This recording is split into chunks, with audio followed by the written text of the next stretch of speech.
et cette conférence est enregistrée, comme vous l'aurez compris.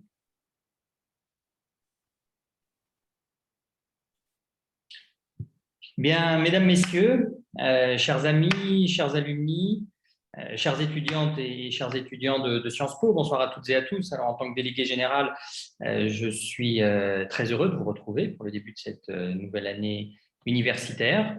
Alors, nous sommes à la fin du mois de septembre, nous sommes 20 ans après les attentats du 11 septembre 2001. Les talibans viennent de reprendre le pouvoir en Afghanistan et dans ce contexte, nous avons souhaité recevoir Jean-Pierre Filu, spécialiste du Moyen-Orient, pour partager avec nous, avec vous, son analyse de ces 20 années écoulées.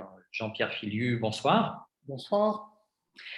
Jean-Pierre Filu, vous êtes historien, professeur d'histoire du Moyen-Orient à Sciences Po. Vous avez été professeur invité à l'université de Columbia, à Georgetown, aux États-Unis. Je rappelle à nos participants que votre blog, Ainsi Proche-Orient, est diffusé tous les dimanches matins sur le site du Monde. Il a attiré en 2020 plus de 8 millions de lecteurs. Nous vous recevons ce soir également à l'occasion de la sortie de votre dernier ouvrage, publié au Seuil, intitulé Le milieu des mondes, une histoire laïque du Moyen-Orient, de 395 à nos jours. Vous nous en direz un mot tout à l'heure, cet ouvrage qui est inspiré de votre cours aux étudiants de Sciences Po. Alors, une première question, on en a préparé beaucoup, on va les limiter parce que nous avons 1 heure ensemble et beaucoup de participants qui souhaitent eux-mêmes vous poser des questions.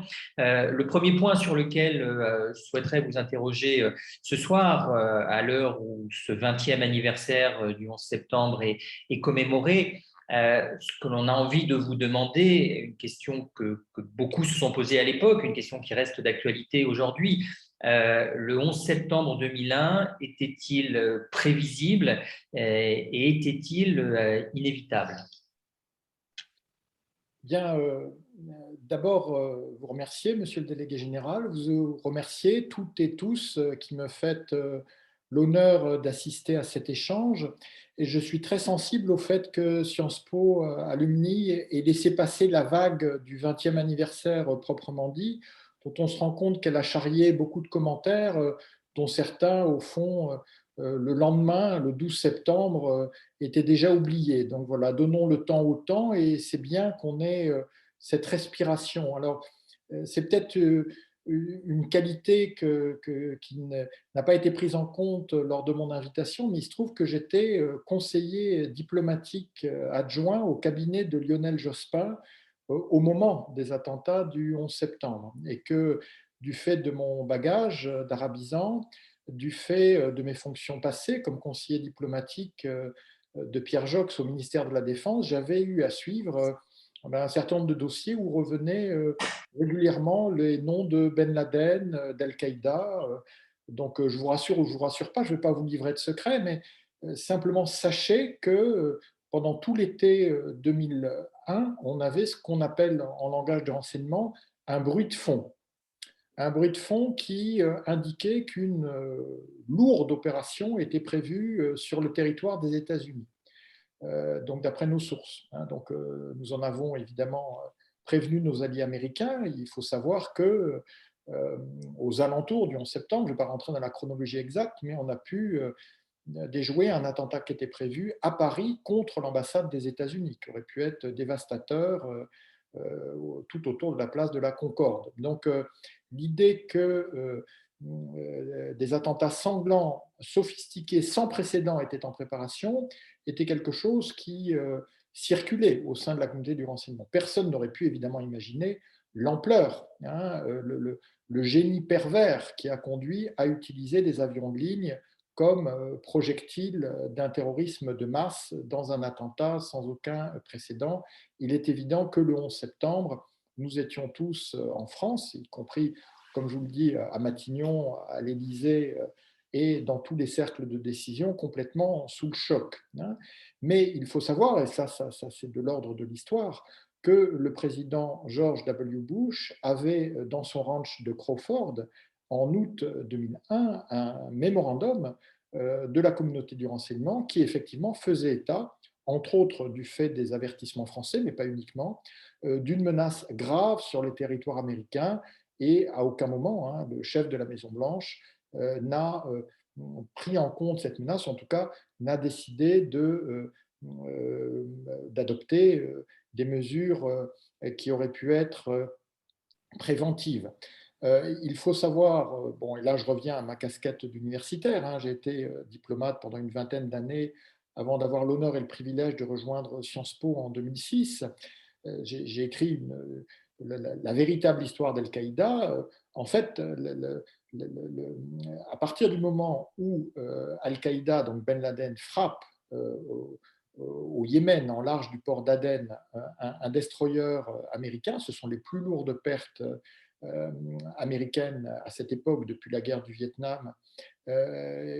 On sait que la phase suivante sera un attentat sur le territoire des États-Unis, hein, pour, dans la logique d'Al-Qaïda, frapper l'ennemi lointain sur son territoire et le forcer à intervenir sur le domaine de l'ennemi proche.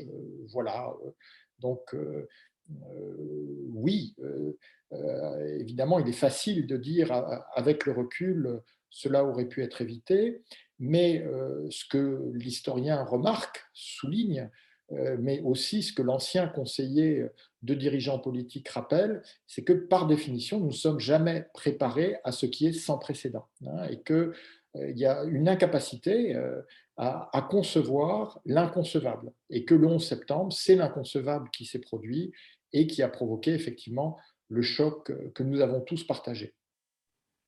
Est-ce que c'est également le fruit d'un continuum qui part de la guerre froide et qui vient nourrir le djihadisme?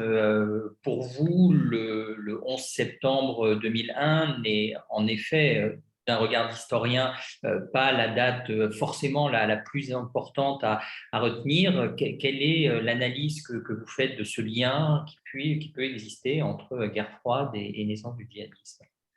Alors, il y a un grand récit qui s'est imposé et qui, comme souvent dans les grands récits, ce que j'appelle un peu par ironie les histoires saintes et plein de trous, c'est que voilà, les Américains ont nourri le monstre qui les a frappés en retour en alimentant la guérilla anti-soviétique en Afghanistan dans les années 80.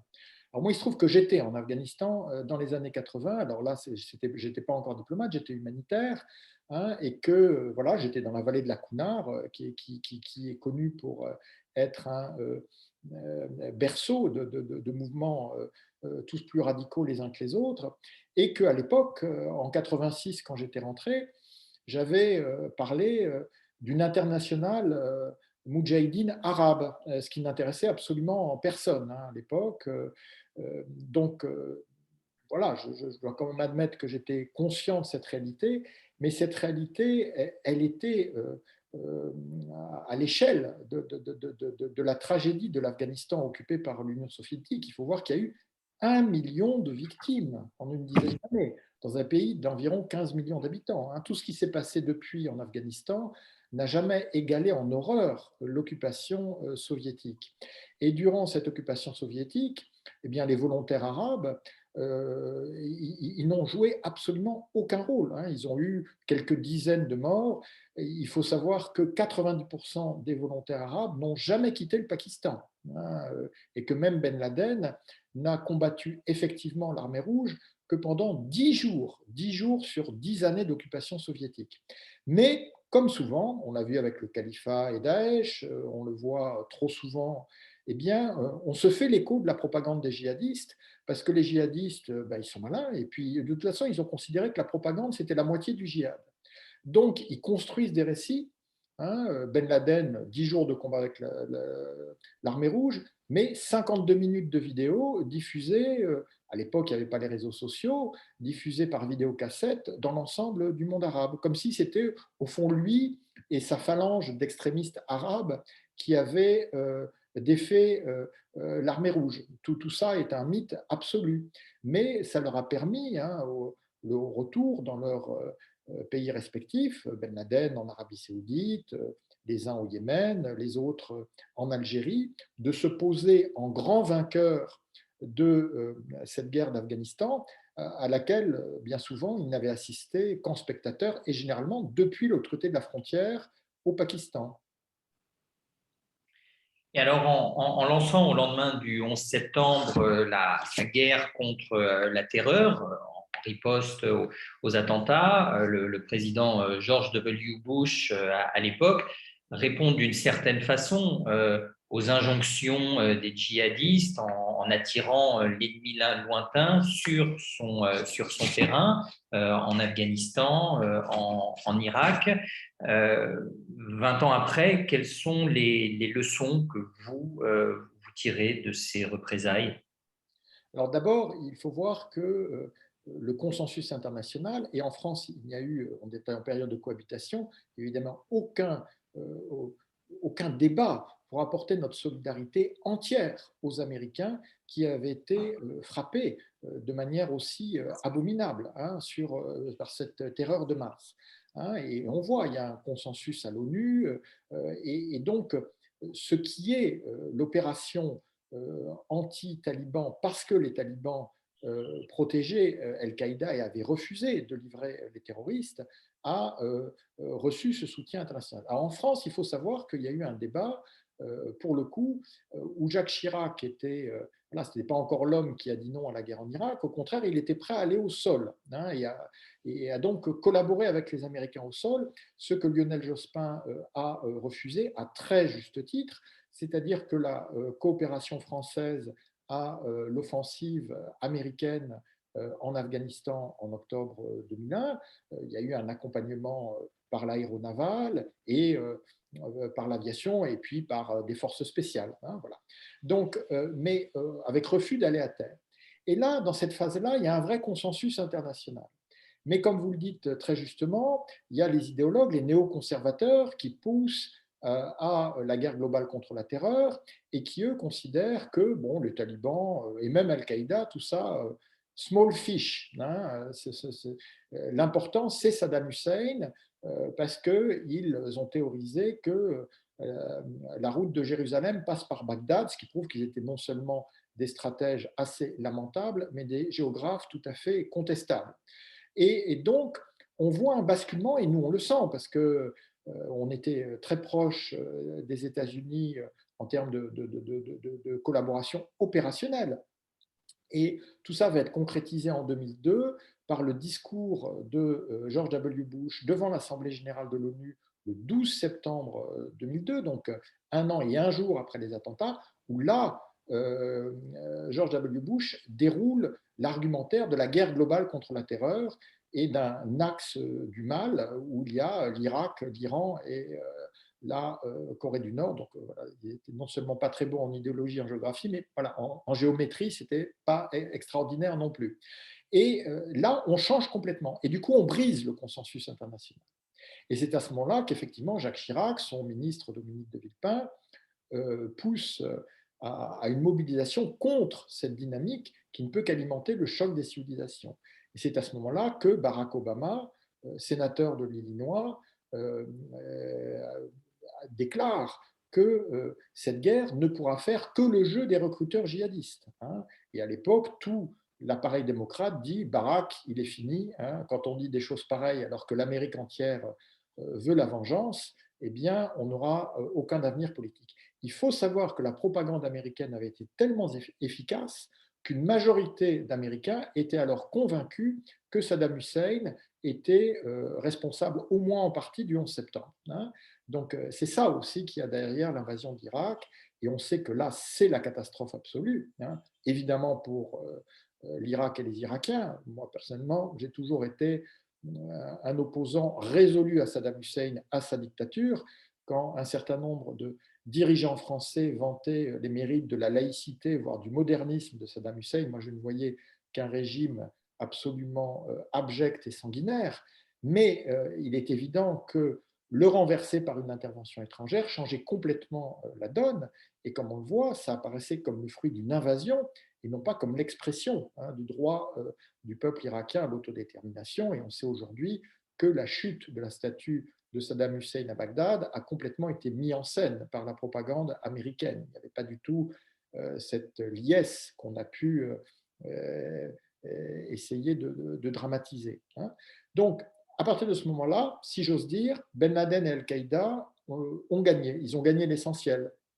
Parce que non seulement ils ont commis le 11 septembre, mais ils ont amené l'Amérique non seulement en Afghanistan, l'Afghanistan c'est un peu périphérique, mais ils l'ont amené au cœur du Moyen-Orient, en Irak. Ce qui veut dire que les djihadistes qui n'existaient pas en Irak avant l'invasion américaine vont pouvoir s'y implanter. Ça va donner Al-Qaïda en Irak, dont Daesh, le bien mal nommé État islamique, est un lointain descendant, et ça va placer ces djihadistes au cœur d'une des régions les plus stratégiques du monde, et évidemment leur permettre de se poser de manière absolument erronée, absolument mensongère, en fer de lance d'une supposée résistance contre l'occupation qui elle-même a engendré par ailleurs une résistance populaire de plus en plus déterminée face justement à ce qui a été ressenti comme une invasion. Et alors, c'est l'objet d'une première question qui vous est posée, mais dans ce contexte, quel est le rôle, c'est une de nos premières questions, quel est le rôle que le Pakistan a joué vis-à-vis du djihadisme et dans cet écosystème d'une manière plus générale? Alors, le Pakistan a été une forme d'incubateur de ce terrorisme du XXIe siècle. Enfin, quand on dit le Pakistan, il faut savoir de quoi on parle. Il faut parler des services pakistanais, c'est-à-dire l'ISI, l'Inter-Services Intelligence, qui est le renseignement militaire, et qui en fait avait parrainé Ben Laden et Al-Qaïda. Pourquoi? Parce que Ben Laden et Al-Qaïda formaient des futurs terroristes qui seraient infiltrés au Cachemire indien, et que le fait qu'ils soient entraînés par Al-Qaïda en Afghanistan permettait au Pakistan de dire c'est pas nous, et donc d'éviter des représailles indiennes directes. Donc le Pakistan de cette époque porte une énorme responsabilité dans ce qui s'est passé. D'ailleurs, il faut savoir que les dirigeants pakistanais qui se trouvaient par hasard en visite à Washington et qui ont été soumis tout de suite à la pression américaine, les États-Unis leur ont dit soit vous collaborez, soit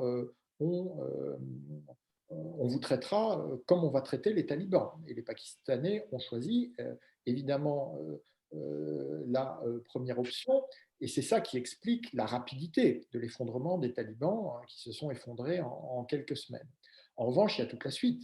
Le fait que Ben Laden, Zawahiri, se réfugie au Pakistan et que Ben Laden va même jusqu'à son élimination dans un raid américain 10 ans plus tard, logé dans une villa, dans une ville, Abbottabad, qui est quand même une ville de résidence d'un certain nombre d'officiers de l'armée pakistanaise. Que tout ça se soit passé sous leur nez sans qu'ils en soient pleinement conscients, laisse un peu rêveur. D'ailleurs, Obama ne s'y était pas trompé.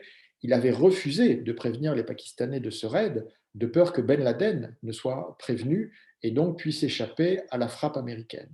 Donc cette duplicité pakistanaise, elle est consubstantielle au fonctionnement de l'ISI, donc cet État dans l'État au Pakistan, qui a pu faire un peu la pluie et le beau temps à Islamabad. Mais en même temps, voilà, faut savoir qu'il y a des tensions, des contradictions. Le président pakistanais de l'époque, Pervez Musharraf, échappe à des attentats djihadistes justement parce qu'une partie de l'armée et de l'appareil d'État, à ce moment-là, porte des coups très sévères aux amis pakistanais d'Al-Qaïda, voire à Al-Qaïda. On sait que voilà, le numéro 3 d'Al-Qaïda, le penseur, si j'ose dire, du 11 septembre, Khaled Sheikh Mohammed, est arrêté au Pakistan, à Karachi, et c'est évidemment avec la collaboration des services pakistanais. Alors, 20 ans après, les Américains viennent de se retirer d'Afghanistan. Kaboul est désormais aux mains des talibans. Euh, Quel est aujourd'hui l'agenda des talibans au pouvoir et est-ce que l'Afghanistan peut redevenir un sanctuaire du djihadisme globalisé? Comment est-ce que vous analysez ça? Ben, il faut prendre cette menace très au sérieux, hein. Et d'ailleurs, les Américains ont été particulièrement légers, hein, dans leurs négociations avec les talibans avant le retrait, en n'instaurant pas des mécanismes, hein, en se contentant de déclarations de bonnes intentions. Il faut savoir qu'aujourd'hui, le ministre de l'Intérieur du gouvernement taliban, Sirajuddin Haqqani, non seulement a sa tête mise à prix 5 millions de dollars par le FBI pour complicité avec Al-Qaïda, mais il est l'homme qui, au Pakistan, a historiquement, comme son père avant lui, protégé les réseaux d'Al-Qaïda. Cela dit, hein, je suis convaincu que les talibans de 2021 ne valent pas mieux que les talibans de 2001 en termes d'obscurantisme, de violence à l'encontre des femmes et de vision absolument archaïque de la société. Mais je suis tout aussi convaincu que les talibans se sont battus pendant 20 ans pour revenir au pouvoir et qu'ils n'ont aucune envie de le perdre dans les conditions où ils l'avaient perdu en 2001, c'est-à-dire, au fond, à cause d'Al-Qaïda, qui ne les avait même pas prévenus des attentats du 11 septembre, avec les représailles inévitables qui devaient en découler. Donc là-dessus, on voit qu'on a un jeu qui peut être assez pervers, ça ne nous étonnera pas venant des djihadistes, où les talibans qui sont déterminés, hein, à éliminer la branche locale de l'État islamique au Khorasan, donc Daesh au Khorasan, qui est composé par des dissidents des talibans. Donc les talibans ayant une vision monolithique de la politique, eh bien, ils veulent liquider cette dissidence, d'autant qu'elle les a défiés au cœur même de Kaboul, avec l'attentat épouvantable, hein, qui a ensanglanté les derniers jours de la présence américaine sur l'aéroport. Donc on voit bien une configuration où les talibans pourraient donner, si j'ose dire, en gage leur, leur lutte contre l'État islamique au Khorasan, tout en continuant à faire leurs petites affaires avec Al-Qaïda, en s'arrangeant pour que les dirigeants les plus en vue d'Al-Qaïda restent au Pakistan et ne soient pas directement sous leur protection, et qu'aucun attentat d'Al-Qaïda ne soit revendiqué à partir de l'Afghanistan. Alors, à l'été 2014, en juin 2014, dans un entretien à Libération, et pour faire suite à ce que vous étiez en train de dire, vous indiquiez que le danger d'un 11 septembre européen était réel. L'histoire vous a donné raison. Les attentats perpétrés en France en 2015 en ont été le triste témoignage.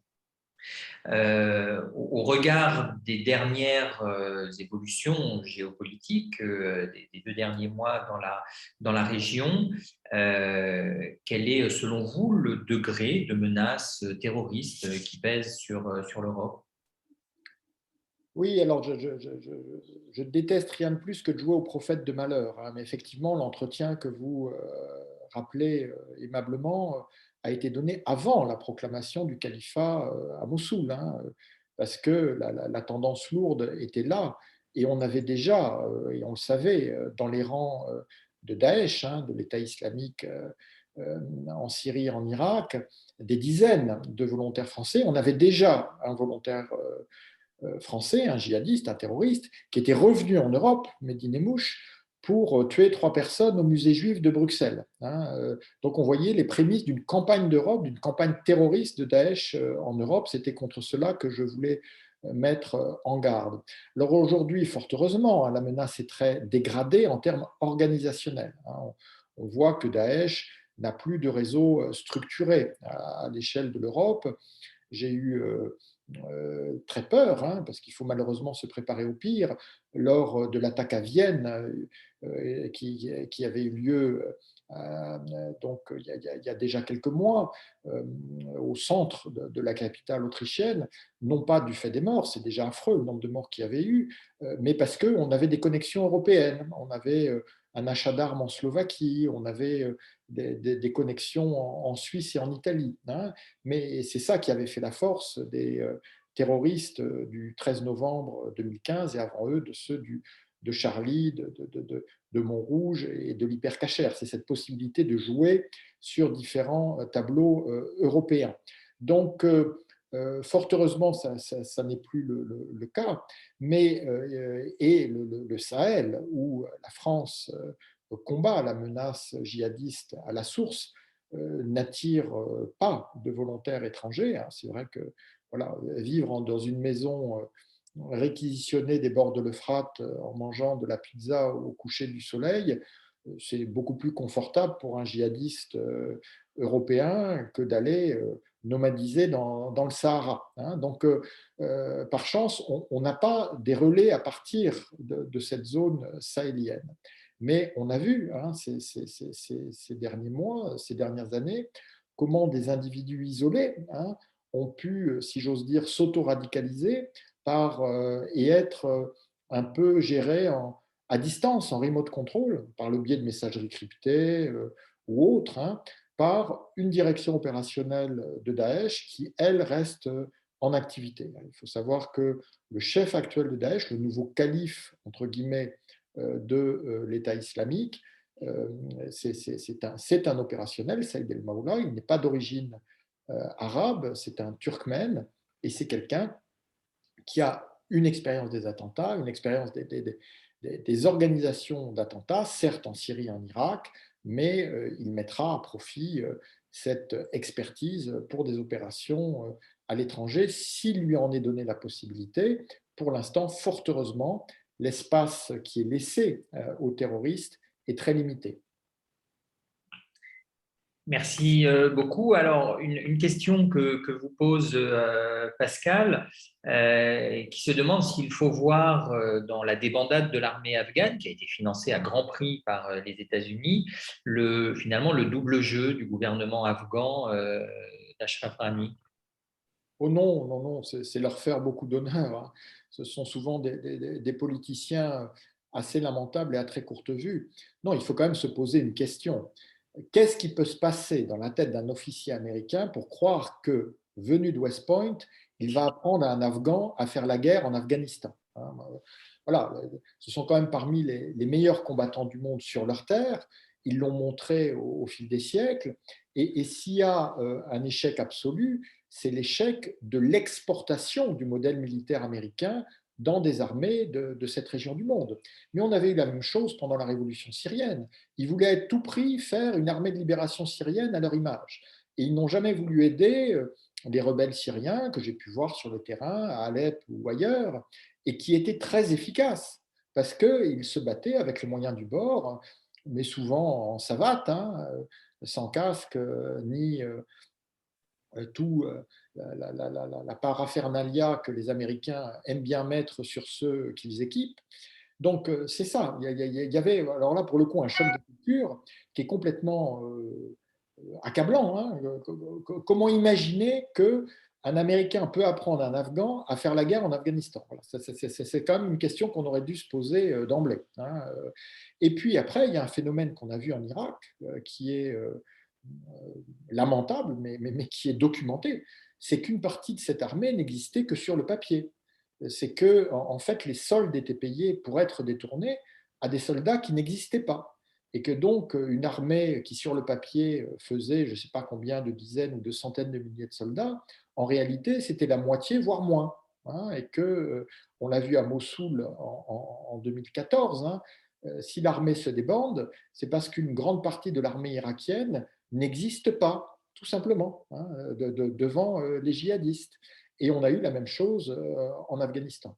Dernier point qu'il ne faut pas sous-estimer, vous avez compris que les talibans ne sont pas forcément ma tasse de thé, mais ils sont parvenus à incarner une forme de nationalisme par rapport à une armée américaine qui était de plus en plus perçue comme une force d'occupation. Donc, dans un pays qui est profondément chauvin, pour ne pas dire plus, hein, comme l'Afghanistan, eh bien, ça finit par porter et par expliquer une grande partie des ralliements. Alors, une autre question que François vous pose, euh, les talibans ne seraient-ils pas finalement un cadeau empoisonné que les Américains font aux Chinois, aux Russes, aux Iraniens, aux Pakistanais? Question que je prolongerai moi-même en vous demandant si le fait que les États-Unis se retirent d'Afghanistan est l'un des symptômes supplémentaires d'un désengagement dans la région et est-ce que cela laisse la porte ouverte à de nouvelles influences et à de nouvelles puissances régionales? Alors, si la chute de Kaboul doit une fois pour toutes nous apprendre quelque chose, c'est qu'il faut arrêter de surestimer les Américains. Quand les Américains sont nuls, ils sont nuls. Il n'y a pas de plan caché. Ils sont juste nuls. Voilà, c'est comme ça, il faut l'admettre. Et quand ils sont nuls à l'américaine. Ils sont vraiment sans réserve. Hein. Et c'est ce qui s'est passé. Voilà, il n'y a pas du tout à aller chercher d'autres explications. Alors, effectivement, hein, on se dit le vide des empires, est-ce que quelqu'un va le combler? Je ne crois pas. Voilà, dans le milieu des mondes, hein, ce livre que vous avez eu la gentillesse d'évoquer, hein, mon dernier chapitre, c'est, écrit évidemment avant la chute de Kaboul, c'est Vie et mort du Moyen-Orient américain. Hein, et, bon, le Moyen-Orient américain, pour moi, il est mort pas à Kaboul, il est mort le jour où, à la Maison-Blanche, Donald Trump a reçu Benjamin Netanyahou pour soi-disant l'accord du siècle. Hein.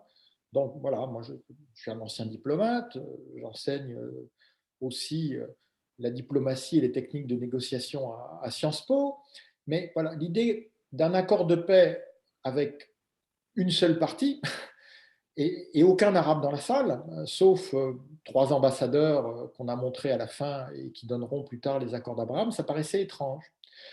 Mais ce qui est définitif, c'est qu'on annonce à grand renfort de bandeaux sur les chaînes d'infos en continu l'accord du siècle, et puis qu'on a un monsieur, pour lequel là aussi je n'ai pas un respect absolu, qui s'appelle Mahmoud Abbas, qui préside ce qu'on appelle étrangement une autorité palestinienne, moi je dirais plutôt que c'est le sous-préfet de Ramallah, et il suffit que ce monsieur dise non, et tout bloque. Il n'y a plus d'accord du siècle. Donc, que vraiment, on est arrivé à un point de telle déconnexion entre la réalité américaine, du fait des considérations de politique intérieure, entre autres, hein, et j'insiste, hein, il s'agit des sionistes chrétiens, c'est-à-dire ce bloc évangélique, 20-25% de l'électorat, la base très dure du Parti républicain, et qui est beaucoup plus extrémiste que les gouvernements israéliens en place, hein, parce qu'ils considèrent que la véritable terre sainte, c'est la Cisjordanie. Donc, pour ces raisons-là, on a quelque chose qui n'a plus rien à voir avec la réalité internationale. Et donc, à mon avis, c'est là que le Moyen-Orient américain a pris fin. Hein. Et après les accords d'Abraham, ben, ils sont signés à la Maison-Blanche, d'accord, mais Trump n'est qu'un witness, il n'est qu'un témoin, hein, il n'est pas un médiateur. Hein, et en fait, voilà, moi je me rappelais, comme d'autres, hein, Begin et Sadat, Rabin et Arafat, Rabin et le roi Hussein. Là, Netanyahou est face à des ministres des Affaires étrangères du Golfe. Alors, pour ceux qui connaissent un peu le Golfe, un ministre des Affaires étrangères dans le Golfe, c'est pas vraiment le cœur du pouvoir. Hein. Donc, pas de vis-à-vis, pas de dirigeants face à eux. Donc, là aussi, on est dans un paradoxe. On a cru que c'était une paix américaine, alors que c'était une paix des acteurs locaux. Hein, et que les Américains n'avaient fait, au fond, qu'assurer le service après-vente et la promotion médiatique, mais qui n'était pour pas grand-chose dans cette paix. Et donc, on voit cette fin du Moyen-Orient américain, mais qui ne veut pas dire que l'espace ainsi laissé libre va être occupé par un système de vases communicants par la Chine ou par la Russie. Hein. La Chine, parce qu'elle n'a toujours pas de politique moyen-orientale, hein, elle n'a que des investissements, et ça n'est pas une politique, hein, des investissements. On voit qu'elle ne joue pas sur tous les niveaux de la puissance. Hein. Par exemple, voilà, elle est la meilleure amie de l'Iran et la meilleure amie des Émirats. Elle n'a jamais proposé une médiation entre l'Iran et les Émirats. Voilà. On pourrait quand même, quand on est une puissance, c'est des choses qui se font. Hein. Non, pas question. On fait du business des deux côtés, hein, en considérant que c'est aux Américains de s'occuper des médiations, des bombardements, etc., etc. Et avec les talibans, les Chinois, tout ce qu'ils veulent, c'est faire du business et que les talibans ne soutiennent pas les Ouïghours en Chine, ce que les talibans leur ont volontiers promis, parce que de leur côté, ça ne leur coûte pas grand-chose. Quant à la Russie, on a vu en Syrie, où elle a remporté une victoire incontestable. Euh, mais cette victoire témoigne moins de la puissance de la Russie que de la faiblesse de ceux qui lui étaient opposés. Hein.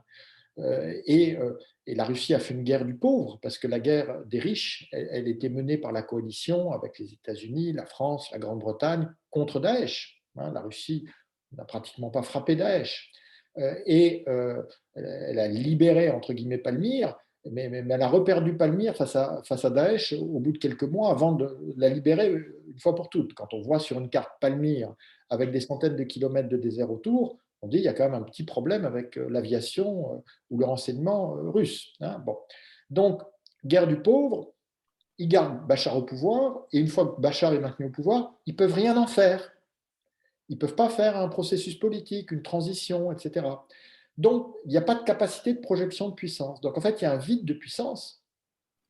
Et s'il y a une puissance qui devrait s'engouffrer dans ce vide, c'est évidemment l'Europe. Pas pour faire des expéditions militaires, ça, l'époque est révolue. Il faut garder hein, l'arme militaire, faut être capable de dire, voilà, les ennemis de l'humanité sont des ennemis de l'Europe, mais, l'Europe est productrice de normes, d'institutions, de droits qui sont les clés du développement et de la prospérité du Moyen-Orient. Et c'est ça dont le Moyen-Orient a besoin.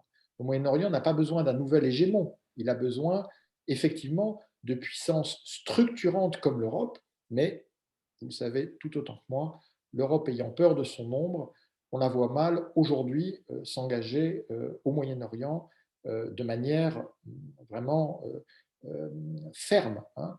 Moi, je suggère, enfin, j'ai déjà suggéré à Bruxelles un geste assez simple. Hein. On suspend toute aide à l'autorité palestinienne jusqu'à ce que des élections législatives et présidentielles soient enfin organisées pour que des institutions légitimes existent enfin en Cisjordanie et non plus la prorogation d'un président en place depuis 2005 et d'un Parlement élu en 2006. Voilà, ce serait assez simple, ça aurait un effet immédiat et ça montrerait à toutes les puissances et aux prédateurs régionaux que l'Europe, eh bien, ça signifie quelque chose, ça pèse quelque chose, ça n'est pas juste un carnet de chèques. Merci beaucoup pour cette réponse. Alors, il y a une question qui vous est posée par Hubert qui vous demande quelle est la place que la classe moyenne urbaine au Moyen-Orient, classe moyenne urbaine émergente, point d'interrogation, peut jouer et quelle évaluation pouvez-vous faire de la conscience politique de cette classe moyenne urbaine?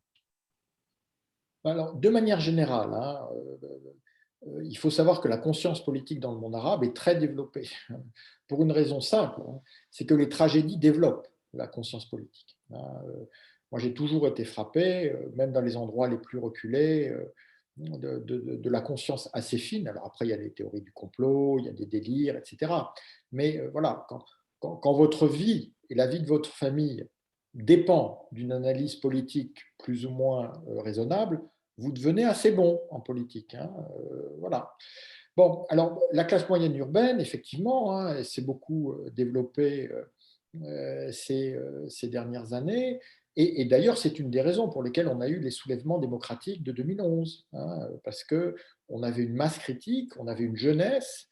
Il faut voir que là-bas, la jeunesse, quand on parlait des jeunes arabes, c'était des jeunes adultes et ça allait souvent jusqu'à 30 ou 35 ans. Hein, voilà.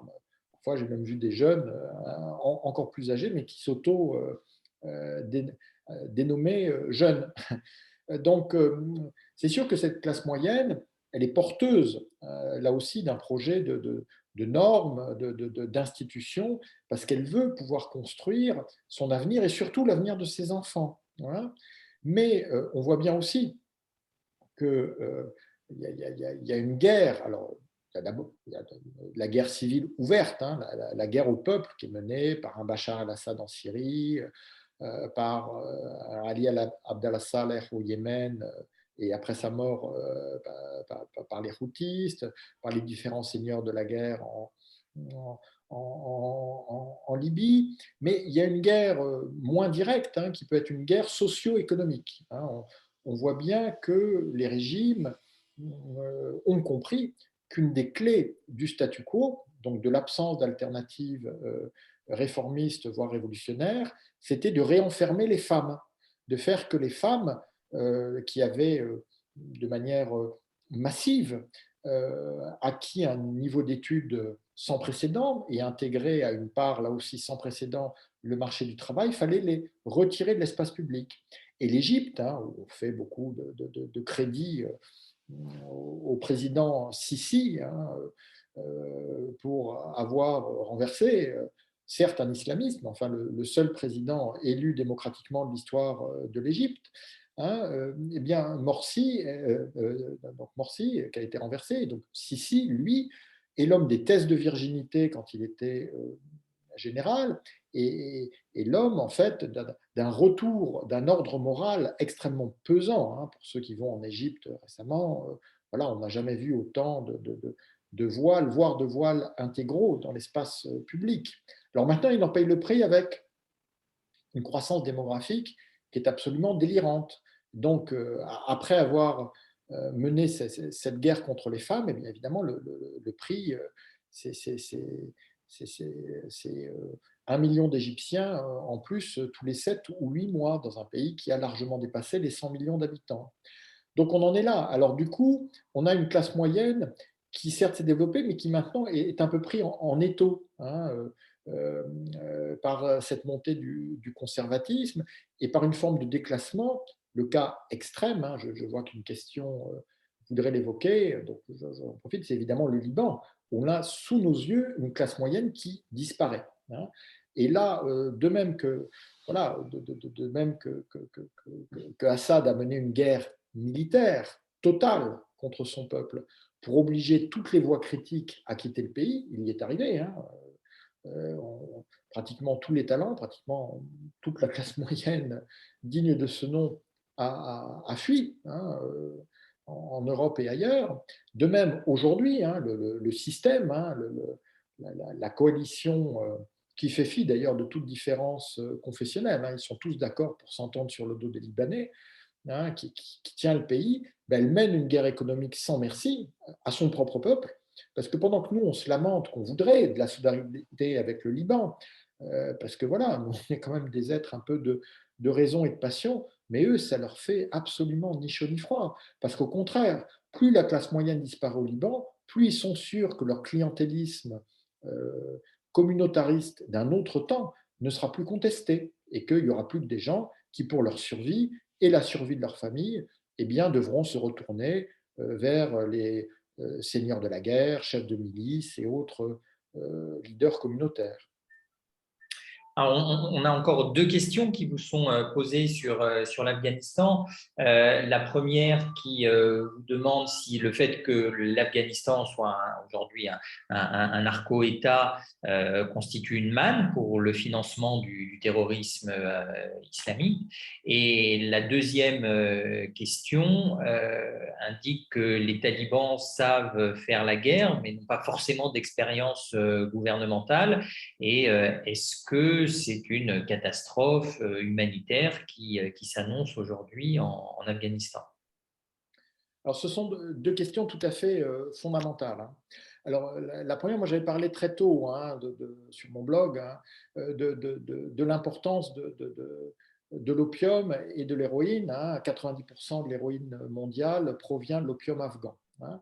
Alors, il faut se rappeler qu'en 2001, quand les Américains interviennent, les talibans avaient interdit la culture du pavot, hein, pour différentes raisons, et entre autres pour éventuellement espérer une bonne volonté du côté des États-Unis. Hein. Aujourd'hui, bon, on n'a jamais atteint des niveaux de production pareils, avec non seulement la culture du pavot, mais des laboratoires d'héroïne un peu partout dans le pays. Ce qui fait que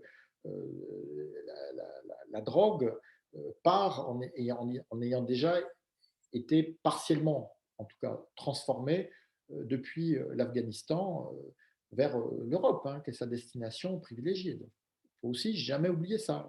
Les Américains n'ont pas pris ça en compte parce que eux, leur héroïne, elle arrive du Mexique, hein, et leurs opiacés, ben, ils sont produits par Big Pharma. Donc, rien à voir avec les talibans. Hein. Donc, tandis que ça, c'est un problème européen. C'est étonnant, les Russes en parlent aux talibans. Les Russes disent nous, on ne veut pas que vous exportiez par l'Asie centrale. Donc, on a l'Iran, la Turquie et ce qu'on appelle la route des Balkans, hein, qui amène cette héroïne jusque dans nos pays. Donc, ça, c'est très. Et effectivement, c'est là où on a un dilemme. Hein. Bon, les talibans, pour gouverner, je souscris complètement. C'est ni fait ni à faire. C'est pour ça que il donne de très très menus gestes de bonne volonté. Mais en même temps, quand il constitue un gouvernement, c'est un gouvernement taliban, d'ultra dur, pratiquement tous pashtuns, dont j'ai rappelé le parrain d'Al-Qaïda à l'intérieur. Enfin, on lirait ça dans une bande dessinée, on dirait quand même il a un peu abusé le scénariste. Voilà. Donc, donc, par rapport à ça, évidemment, notre solidarité doit aller aux Afghanes et aux Afghans qui sont aujourd'hui sous le joug des talibans. Hein, et avant tout aux Afghanes qui ont le plus à perdre. Donc, ça veut dire qu'il faut essayer d'éviter un face-à-face, un huis clos entre les talibans et ces malheureux qui sont là-bas. Hein, parce que maintenant, c'est fini. Hein, l'aéroport est fermé, ils ne pourront plus partir. Hein, les talibans contrôlent tous les postes frontières. C'est d'ailleurs les premiers postes qu'ils ont occupés. Hein. Donc, or, les talibans, c'est ça leur différence avec 2001, veulent une reconnaissance internationale. Donc, moi, je pense que la puissance, ce n'est pas que bombarder. Hein. La puissance, c'est aussi, par exemple, de l'ordre du symbole, de l'ordre des normes. Hein. Donc, il faut évidemment les sanctionner, mais ne pas renouveler l'expérience qui a été désastreuse des sanctions contre Saddam Hussein de 1991 à 2003, qui ont permis à Saddam Hussein d'écraser la contestation en Irak même et qui ont, en forçant les Irakiennes et les Irakiens à survivre et donc à dépendre encore plus de leur geôlier. Hein. Donc il faut éviter ce huis clos. Mais donc ça veut dire qu'il faudra essayer d'ouvrir, alors on dit des corridors humanitaires, mais il faut imaginer aussi des corridors humanitaires en termes d'aide au développement, hein, en termes de culture de substitution au pavot, par exemple. Hein, même si, bon, s'il y a des sanctions financières, les talibans vont mettre le paquet sur l'héroïne pour pour financer leur propre mouvement. Hein, ça, il n'y a aucun doute. Hein. Donc, il faut savoir qu'aujourd'hui, ils sont demandeurs de cette reconnaissance. Donc, il faut faire tout ce que les Américains n'ont pas fait quand ils ont été en position de force. Mais il faut savoir qu'on est dans une position de force relative, qui est que, comme ils sont demandeurs de la reconnaissance, donc moi je dis d'emblée, il ne faut surtout pas leur donner, mais les faire chanter et danser en agitant la perspective de la reconnaissance. Et vu leur manque de connaissance des relations internationales, pour être poli, je pense que ça peut marcher. Hein. On peut faire durer, voilà. Mais ça implique effectivement, ça marchera peut-être sur ça, ça ne marchera pas du tout sur autre chose, mais ça me paraît une voie à suivre pour ne pas abandonner complètement ces millions d'Afghanes et d'Afghans à cette domination totalement scandaleuse. Merci beaucoup. Alors, il nous reste quelques minutes avant la fin de cette conférence. J'aurais aimé que l'on termine en revenant à votre dernier ouvrage. Vous nous proposez une histoire laïque de la région. Qu'entendez-vous par histoire laïque de la région? Bien, d'abord, hein, comme vous l'avez rappelé, cet ouvrage est inspiré, hein, d'un cours que j'ai donné en Boutmy pour la formation commune des masters.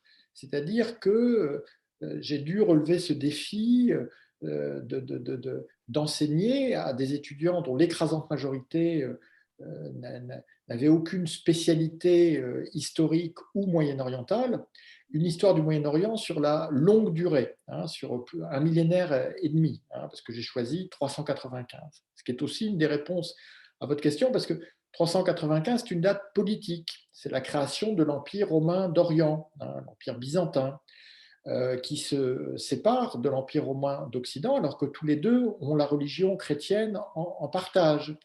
Hein, et donc, cette création impériale n'a rien à voir avec la religion et tout avec la politique. De même que pendant près de 2 siècles, l'Empire romain d'Orient va cohabiter avec l'Empire perse, qui a pourtant une autre religion d'État, le zoroastrisme. Et pendant longtemps, ça va se passer assez bien. Donc ça, voilà, histoire laïque, voilà. Bon, les conflits religieux ne sont pas inévitables. Et puis en même temps, 395, parce que je ne veux pas prendre la date zéro, soit du calendrier chrétien, donc zéro, soit du calendrier islamique, c'est-à-dire 622. Parce qu'avec la meilleure volonté du monde, quand on part de ces deux dates, ben, voilà, l'événement fondateur, il oriente le reste de la perspective. Or, l'historien a une liberté immense, c'est celle de choisir la date de départ, la date d'arrivée, et de périodiser. Et là aussi, je fais des pas de côté. Je ne prends pas les dates qu'on attend. Je ne prends pas les croisades. Je ne prends pas la chute de Constantinople. Hein. Et histoire laïque, c'est évidemment par rapport au récit religieux, hein, mais ça devrait aller de soi. Quoique aujourd'hui, la laïcité, elle est quand même un peu tiraillée, hein, dans notre beau pays. Mais c'est aussi histoire laïque par rapport à tous les récits sacralisés. Et des récits sacralisés au Moyen-Orient, les narratives, comme on dit en anglais, eh bien, ils n'ont pas besoin d'être connectés aux religieux. Il y a des grands récits du nationalisme arabe, de la Perse éternelle, des grands récits de la colonisation, de la décolonisation, du sionisme. Et ça veut dire qu'il faut déconstruire un certain nombre de mythes. Et pour cela, il n'y a rien de mieux, enfin c'est l'historien qui parle pour sa discipline, que d'introduire la durée. Alors qu'on voit bien que trop souvent, hein, dans le débat, on se saisit d'un événement qu'on décontextualise pour en dire, voilà, alors, il y a avant, il y a après, sauf que quand on prend dans la durée, cet événement, il n'est pas si important que ça, et les antagonismes que les puissances actuelles, hein, les dictateurs, les djihadistes et autres manipulateurs de l'histoire vous présentent comme éternels, en fait, ils sont construits. Hein. Ça ne veut pas dire que les gens ne se haïssent pas moins, mais ce sont des constructions, ce ne sont pas des essences. Et ça, c'est très important de le souligner, justement, dans une démarche que je veux et que je revendique laïque.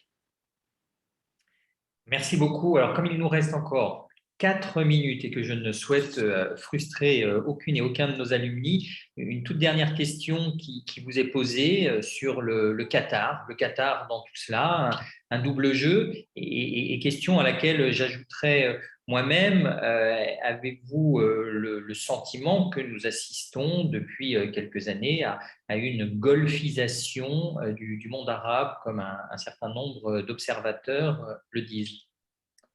Ben, la golfisation, elle est à la mesure du déni du droit des peuples arabes à l'autodétermination, qui est une constante, malheureusement, qu'on retrouve, hein, d'un bout à l'autre de la région. Donc, comme les peuples arabes dans les pays à peuples n'ont pas de véritable voix au chapitre, ne peuvent pas peser sur le sort collectif, avec l'exception de la Tunisie, dont on voit qu'elle ne tourne pas forcément bien ces derniers jours. Et bien du coup, les pays sans peuple, donc mentionner le Qatar, mais on pourrait évidemment mentionner les Émirats arabes unis, hein, même s'ils sont leurs frères ennemis, au fond, ils ont cette même liberté. Voilà. Dans les deux cas, c'est 3, 4, 5 personnes qui décident de tout, avec une manne financière colossale que l'on peut mobiliser et des capacités d'intervention qui impressionnent plutôt, en tout cas je parle de l'aspect récent hein, pour le Qatar dans sa médiation avec les talibans, mais après tout, ils ont fait ce que...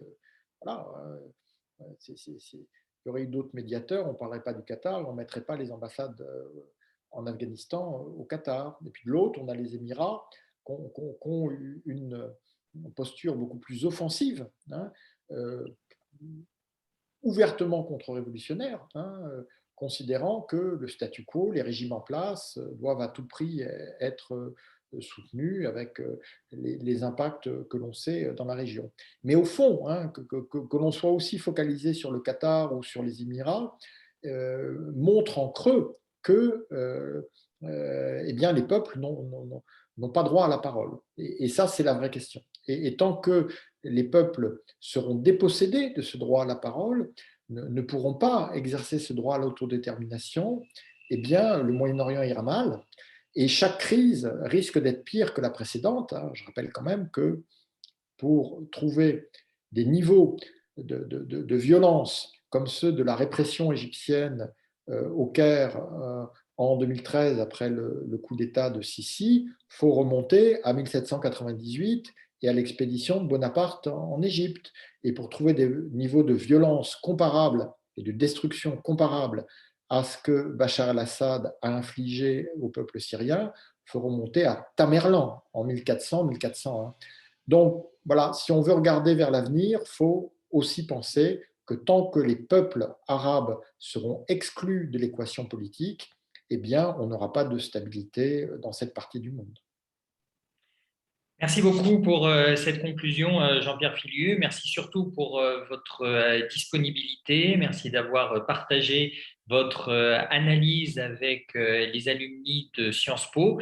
Je rappelle que vous venez de publier un nouvel ouvrage, Le milieu des mondes, une histoire laïque du Moyen-Orient de 395 à nos jours, que vous retrouverez dans toutes les bonnes librairies, à commencer par la librairie de Sciences Po, pour celles et ceux d'entre vous qui êtes en Île-de-France. Si vous passez par la nouvelle librairie de Sciences Po à l'angle de la rue Saint-Guillaume et du boulevard Saint-Germain, très belle librairie, vous y trouverez évidemment l'ouvrage de Jean-Pierre Filiu. Cher Jean-Pierre, nous vous souhaitons une très belle année universitaire, de belles rencontres avec nos jeunes camarades et on espère vous retrouver très bientôt à Sciences Po Alumni.